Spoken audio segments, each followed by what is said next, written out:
नमस्कार सांग मैंने मोर आ गोटे नया ब्लॉग आपण स्वागत जनाई देखिपे केमती वर्षार रोड अवस्था एवं ठाकुर भी अस्त हवा को जापर बिलर अवस्था कौन है देखु पूरा पानी एत वर्षा है बिलरे पूरा पानी डूबी जा पानी ठिया हो बिलरे आ बहुत जोर आम आड़ को वर्षा होपर वर्षार आम रोड अवस्था भी पूरा खराब हो जाए देखिपे पूरा एत कादुआ हो जाए सेपटू जा भी होनी पूरा माने एपटे मोर सीना माने मो द्वार मोटे पूरा टे रास्ता अच्छी बोली मुझे चली जाऊँगी तो सेपटे पूरा कादुआ तापर बिल तो कौन कह बिलर भी टोटाल अवस्था ना आम रोड देखिए पूरा छिंछतर हो पूरा गच गच सब सबुआड़े पत्र झड़ी पूरा गदा गदा होकर पड़ी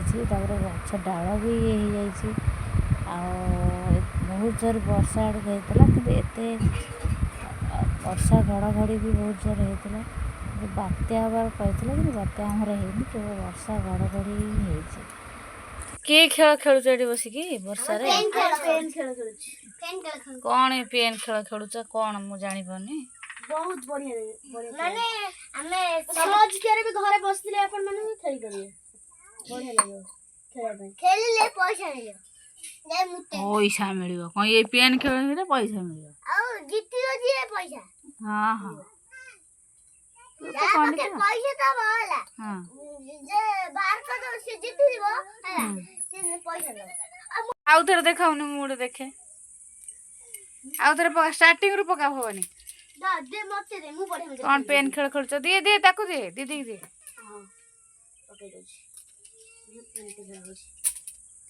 तापर कौन केमिति हबो कोन तापर एमती छाट जेमती बाजी गले सारी गोटी पेन को आगोटे पेन बाजी गले होया एमती बाजी गले थरो तल तो हारि जू वाह सुंदर खेल वर्षा दिन हाँ म वर्षा दिन भी खेली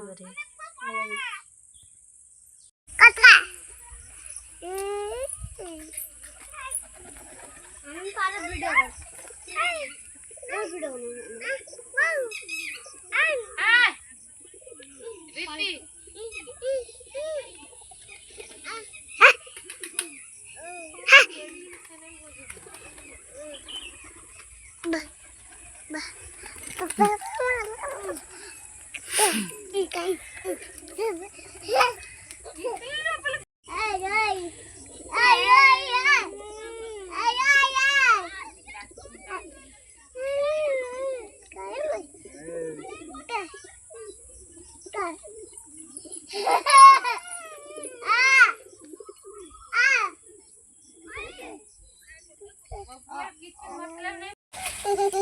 माचा करछ ना माचा करछ तुले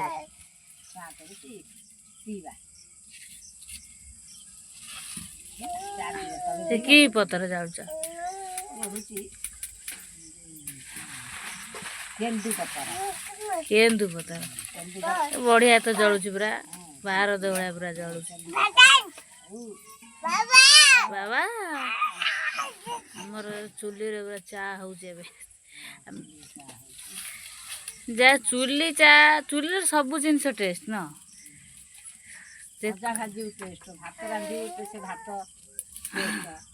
डालना कर जिनस कर चुली जिनस गैस रे किसी स्वाद लगे चुली जिनसटा बढ़िया स्वाद लगे जाल जाल की खाइबू जी स्वाद पाइबू गैस रे स्वाद मिल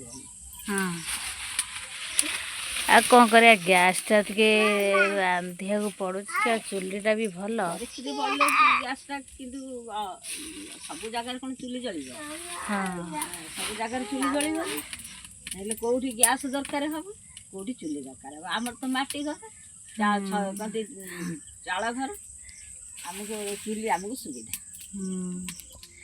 गवर्नमेंट तो आमको तो दौना आवास आम कौन करूँ सीना कठा बदलता तो होना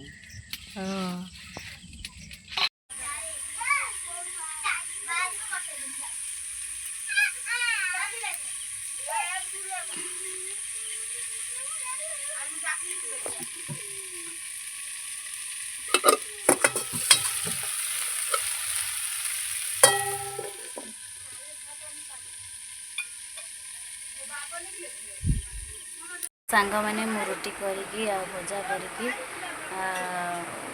ଦେଇ ଆସିଲି ବାପା ବୋଉଙ୍କୁ ଖାଇବା ପାଇଁ। ଆଉ ତାପରେ ଦେଖିପାରୁଥିବେ ମୁହଁରୁ ମୁଁ ନେଇ ଆସିଛି। ମୁଁ ଏମିତି ହିଁ ଖାଏ, କେହି ଖରାପ କମେଣ୍ଟ କରିବେନି। ରୁଟି ଭଜା ନେଇ ଆସିଛି ଖାଇବା ପାଇଁ। ଆଉ ତା ସହିତ ଟିକେ ମିଠା ଦେଖିଛି, ମିଠା ଟିକେ ନେଇ ଆସିଛି।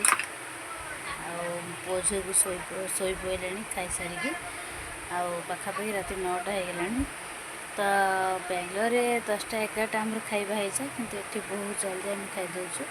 କାହିଁକିନା ବର୍ଷା ହେଉଛି ତ ପୁରା ସବୁଆଡ଼େ ସୁନସାନ, କେହି କୁଆଡ଼େ ନାହାନ୍ତି। ବହୁତ ଭୟ ବି ଲାଗୁଛି, ମାନେ ଭୟ ନୁହଁ, ଟିକେ ଟିକେ ଡର ଲାଗୁଛି। ମାନେ ବହୁତ ବେଶୀ ରାତି ହେଇଗଲେ 10ଟା ବାଜିଗଲେ ଡର ଲାଗୁଛି। ସେଥିପାଇଁ ଶୀଘ୍ର ଖାଇକି ଆମେ ଶୋଇପଡ଼ୁଛୁ।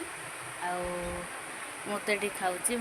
ଆପଣମାନେ ବି ମୁଁ ଆଶା କରୁଛି ଯେଉଁମାନେ ଗାଁରେ ରହୁଛନ୍ତି 9ଟା ସୁଦ୍ଧା ତାଙ୍କର ଖାଇବା ସରିଯାଉଥିବ।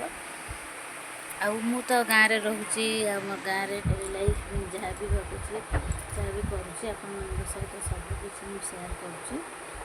ଆଉ ହାଉସ୍ ୱାଇଫ୍ ବି ଆପଣମାନେ ତ ଜାଣିଥିବେ। ତ ଆଜିର ଭିଡ଼ିଓ ମୁଁ ଏଇଠି ଏଣ୍ଡ କରୁଛି। ଆପଣମାନଙ୍କୁ ଯଦି ମୋ ଭିଡ଼ିଓ ଭଲ ଲାଗେ ତ ଲାଇକ୍, କମେଣ୍ଟ, ସେୟାର, ସବସ୍କ୍ରାଇବ୍ ନିଶ୍ଚିତ କରିବେ। ଆଉ ଆପଣମାନେ ଭିଡ଼ିଓ ମୋର କିଏ ଦେଖୁନାହାନ୍ତି ତ ପ୍ଲିଜ୍ ଟିକେ ମୋ ଭିଡ଼ିଓ ଦେଖନ୍ତୁ। ଆଉ ଭଉଣୀ ଟିକେ ସପୋର୍ଟ କରନ୍ତୁ। ରହୁଛି। ହର ହର ମହାଦେବ।